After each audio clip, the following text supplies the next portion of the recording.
여러분, 만약 10년 전부터 매달 100만 원씩 딱 한 종목에만 투자했다면 지금 계좌에 얼마가 있을까요?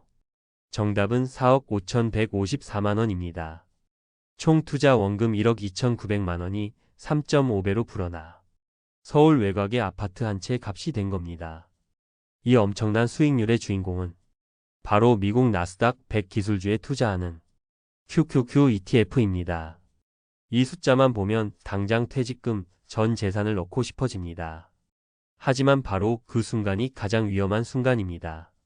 왜냐하면 이 성공 신화 뒤에는 대부분의 사람들이 간과하는 치명적인 함정들이 숨어 있기 때문입니다. 이 영상을 끝까지 보시면 여러분은 QQQ의 달콤한 수익률 뒤에 숨겨진 세 가지 치명적인 함정, 이 함정을 피해 안전하게 부를 쌓는 현실적인 전략을 모두 얻게 되실 겁니다. 먼저 QQQ가 어떻게 이런 압도적인 성과를 만들어냈는지 숫자로 확인해 보겠습니다. 한 유튜브 채널의 시뮬레이션에 따르면 2015년부터 약 11년간 매달 100만 원씩 QQQ에 적립식으로 투자하고 배당금까지 모두 재투자했을 경우 원금 1억 3천만 원이 4억 5천만 원으로 불어났습니다. 심지어 모두가 공포에 떨었던 2020년 코로나 폭락장에서도 멈추지 않고 투자한 결과 자산은 오히려 더 크게 불어났습니다. 이것이 바로 꾸준함이 만드는 적립식 투자와 시간이 돈을 불려주는 복리효과의 힘을 그대로 보여주는 결과입니다. 특히 지난 10년간은 기술주가 시장을 완벽하게 주도했던 시기였죠. QQQ가 추종하는 나스닥 100 지수의 과거 10년 연평균 수익률은 무려 20%에 달합니다. 시장 평균을 훨씬 뛰어넘는 놀라운 기록입니다. 이런 숫자를 믿고 용기를 낸 한 분의 이야기가 있습니다. 30년 넘게 청춘을 바친 직장에서 은퇴하고 퇴직금 1억 원을 손에 쥔 70대 이영수 씨의 이야기입니다. 그는 주변의 모든 사람들이 그 나이에 무슨 주식이냐, 위험하다 며 만류했지만 은행 예금에 넣어두기엔 물가 상승이 더 무서웠습니다. 큰 고민 끝에 그는 퇴직금 전액을 QQQ에 투자했습니다. 하지만 운명의 장난이었을까요? 투자하자마자 시장이 하락하며 순식간에 큰 손실을 보게 됩니다. 매일 아침 파랗게 변한 계좌를 볼 때마다 심장이 철렁 내려앉았지만 그는 스스로에게 한 가지 약속을 했습니다. 최소 3년은 지켜본다. 단기적인 등락에 내 인생의 마지막 자금을 흔들리게 두지 않겠다. 그렇게 3년 뒤 그의 계좌는 어떻게 되었을까요? 시장의 우상향 덕분에 그의 자산은 은행 이자와는 비교할 수 없는 수익률을 기록했습니다. 이 사례의 핵심은 시장의 공포에 동요하지 않고 시간에 투자하는 장기 투자의 원칙을 끝까지 지켰다는 것입니다. 자, 여기까지 들으면 QQQ는 마치 황금알을 낳는 거위처럼 보입니다. 당장이라도 올라타야 할 것만 같죠. 하지만 지금부터가 진짜 중요합니다.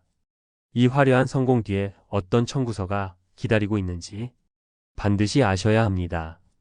첫 번째 청구서는 바로 집중 투자의 리스크입니다.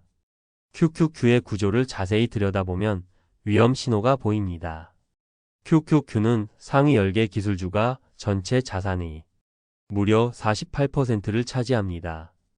애플, 마이크로소프트, 엔비디아 같은 회사들이죠. 이건 시장 전체에 투자하는 S&P 500 ETF, VOO의 상위 10개 비중이 약 30%인 것에 비하면 극도로 높은 수치입니다. 이게 무슨 의미일까요? 즉, QQQ에 장기 투자하는 것은 사실상 미국 전체 시장이 아니라 소수의 빅테크 기업의 미래에 내 돈을 몰빵 하는 것과 같다는 뜻입니다. 최근 한 경제 뉴스에 따르면 월가에서는 AI 버블에 대한 경고가 계속해서 나오고 있고 엔비디아 같은 주식의 고평가 논란이 커지고 있습니다. 과거의 성공이 미래를 보장하지 않는다는 가장 강력한 경고입니다. 여러분이라면 이 상황에서 어떤 선택을 하시겠습니까? 두 번째 청구서는 훨씬 더 현실적이고 무서운 문제입니다. 바로 건강보험료 폭탄입니다. 수익을 냈다고 끝이 아닙니다. 특히 은퇴 후 지역 가입자가 된 분들에게는 세금보다 무서운 건강보험료라는 복병이 있습니다. 현행법상 연간 이자 소득과 배당 소득을 합친 금융소득이 1,000만 원을 단 1원이라도 넘으면 그 소득 전체에 대해 건강보험료가 추가로 부과됩니다. 여기서 가장 중요한 사실은 해외 ETF인 QQQ를 팔아서 얻은 매매 차익은 세법상 배당 소득으로 잡힌다는 점입니다. 자, 한번 상상해 볼까요? 여러분이 15년간 QQQ에 꾸준히 투자해 1억 원의 차익을 얻었다고 가정해 봅시다. 이제 이 돈을 찾아 쓰려고 한 번에 매도한다면 그해 여러분의 금융소득은 1억 원이 됩니다.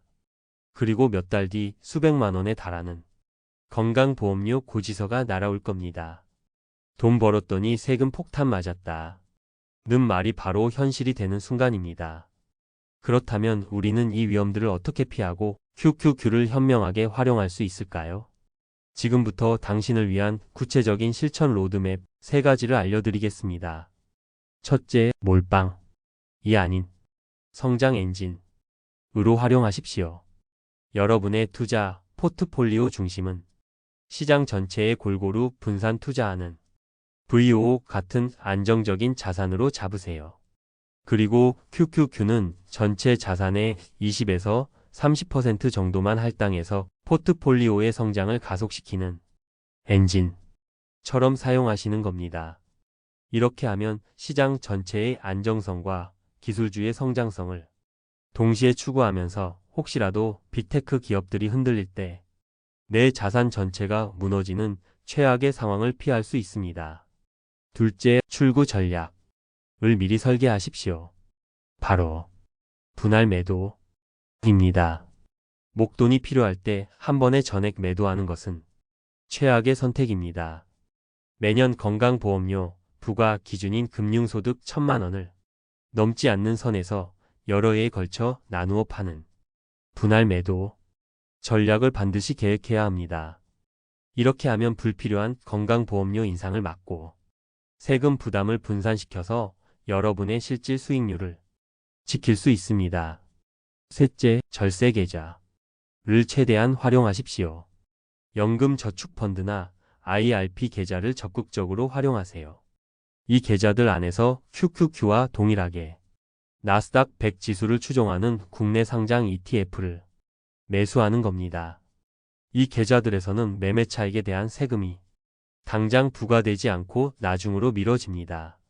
그리고 55세 이후 연금으로 수령하면 3.3%에서 5.5%의 낮은 세율만 내면 됩니다. 무엇보다 중요한 것은 이 계좌에서 발생한 수익은 건강보험료 산정 대상에서도 제외된다는 점입니다. 말 그대로 일석이조의 효과를 누릴 수 있는 최고의 전략입니다. 오늘 이야기의 핵심은 QQQ는 강력한 로켓이지만 조종법을 모르면 위험하다는 것입니다. 과거의 영광에만 취하지 말고 그 이면에 숨겨진 집중 리스크와 세금 문제를 관리하며 현명하게 올라타야 합니다. 15년 전 1,000만 원이 아파트 값이 된 것은 단순히 운이 좋았기 때문이 아닙니다. 그것은 시장의 변동성을 견뎌낸 시간과 아무도 알려주지 않는 리스크까지 공부한 지혜의 결과물입니다. 여러분도 할 수 있습니다. 지금 당장 본인의 투자 포트폴리오를 열어보십시오. 특정 종목이나 섹터에 너무 많은 비중이 쏠려 있지는 않으신가요? 지금 나의 투자 전략이 10년 뒤 어떤 세금 청구서로 돌아올지 점검해 보는 것, 그것이 진정한 장기 투자의 첫걸음입니다. 여러분은 QQQ 투자에 대해 어떻게 생각하시나요? 여러분만의 리스크 관리법이 있다면 댓글로 공유해 주십시오. 지식이 모이면 지혜가 됩니다. 구독과 좋아요는 더 깊이 있는 콘텐츠를 만드는 데 큰 힘이 됩니다. 당신의 돈이 잠자는 동안에도 일하기를 바라며 부자의 서재였습니다.